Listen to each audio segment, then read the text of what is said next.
This is the Jamaica Information Service, the voice of Jamaica. You're inside Jamaica Magazine. Encouraging the information flow, sharing the news and views you need to know. We are building an informed Jamaica every day. Listening to what you say.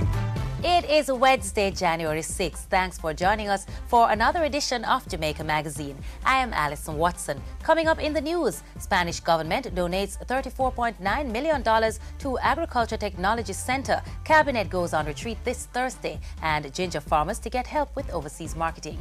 Also on today's pages, the UDC's Urban Scope looks back at Fiesta on the Kingston waterfront. Stay with us, the news in detail after this break.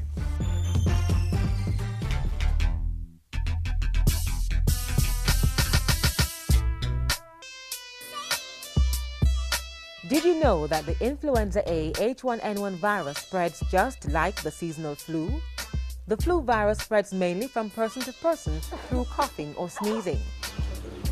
You may even become infected by touching things that the flu virus is on and then touching your mouth or your nose. So to avoid contracting the influenza A H1N1 virus, try not to touch surfaces that may be contaminated and keep away from persons who have flu symptoms. A message from the Jamaica Information Service, the voice of Jamaica.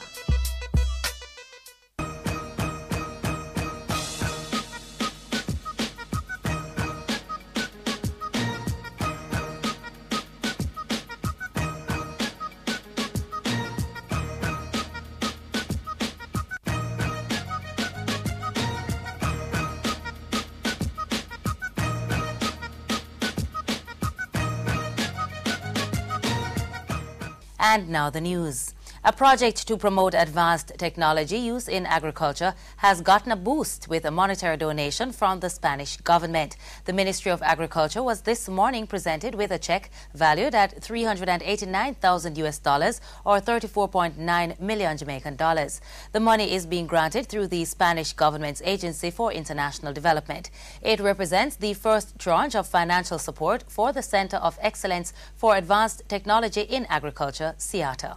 We officially launched CIATA in March of last year as part of the restructuring program that the ministry has been undergoing towards promoting a more sustainable approach and strategy to the agricultural sector. This contribution from the Spanish government will be used to fund the construction of 2 greenhouses, which will be set up for research purposes. The greenhouses will also facilitate the training of extension officers and select farmers across the Caribbean in cutting-edge greenhouse technology. The Agriculture Minister says this will ensure the transfer of best practices in greenhouse production. Cabinet ministers begin their annual retreat this Thursday. That decision was taken during this Monday's cabinet sitting.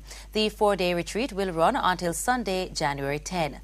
Over the period, the ministers, led by Prime Minister Bruce Golding, will deal with matters affecting the economy. Special focus will be placed on the status of the negotiations with the International Monetary Fund, the IMF. Also high on the agenda is the government's medium-term economic program, the 2010-2011 budget, the debt management program, the status of the public sector transformation program, and the government's legislative agenda will also be discussed. Minister with responsibility for information, Daryl Vaz, says Parliament will be updated on the outcome of the retreat when it sits on January 19. He says the government will also announce the date for a parliamentary debate on the new tax measures after the retreat. The government has confirmed that the General Consumption Tax, GCT, on electricity will be applied in March. Yesterday, Mining and Energy Minister James Robertson made it clear also that the GCT will not be retroactive. It was initially announced that the new tax would come into effect on January 1. However, several groups have expressed concerns after the Jamaica Public Service Company revealed that it would need 60 days to implement the billing changes. But yesterday, Minister Robertson Davidson said the government was already aware of the challenges to JPS's billing system before the tax announcement. He said the government had expected to grant the JPS a moratorium of 1 to 60 days. This to allow the company time to prepare for the collection of the new tariff. When the new tax comes into effect, domestic customers who use more than 200 kilowatt hours per month will be taxed a special 10% GCT rate. The 10% GCT rate will also be applied to business establishments. The police will not hesitate to prosecute anyone involved in the malicious destruction of public or private property. That warning has come from the Acting Commissioner of Police, Owen Ellington. ACP Ellington issued an advisory this morning reminding members of the public that this constitutes a criminal offence.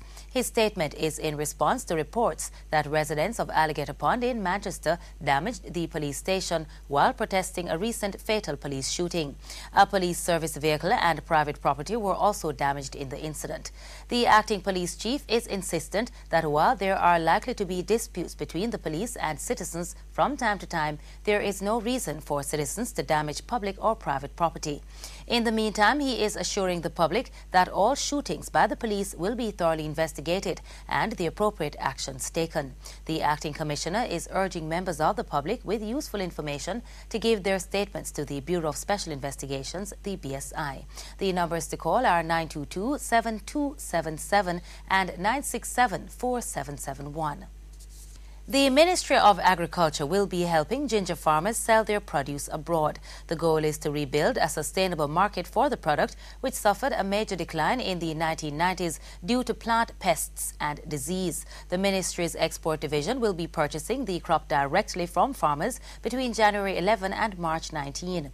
The produce will then be resold to several overseas buyers who have already been identified. The targeted markets are in Japan, Germany, the United States and the United Kingdom. The Agriculture Ministry will pay $40 per pound or $88 per kilogram for green ginger. Farmers who want to be a part of the program are expected to register with the Rural Agricultural Development Authority, RADA.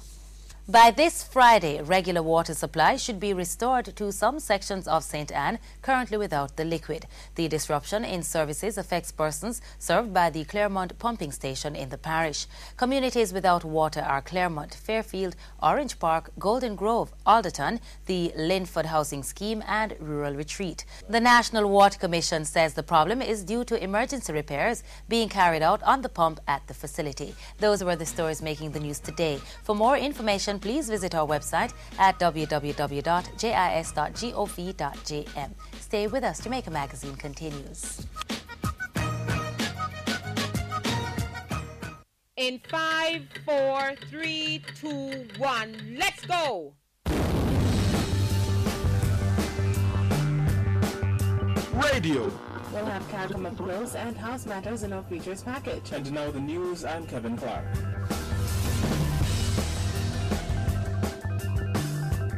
Research and publications.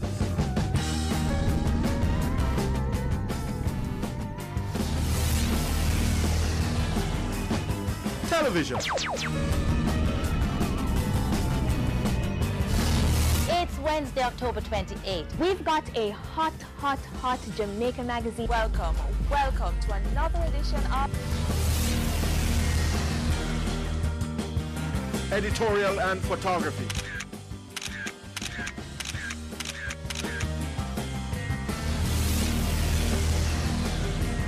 Public relations. It is set to be the driving force of the agency. All this and more in one place. 4 divisions, 15 departments.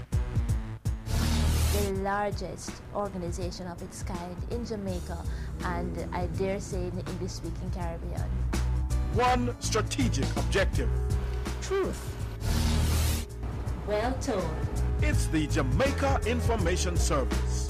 The voice of Jamaica.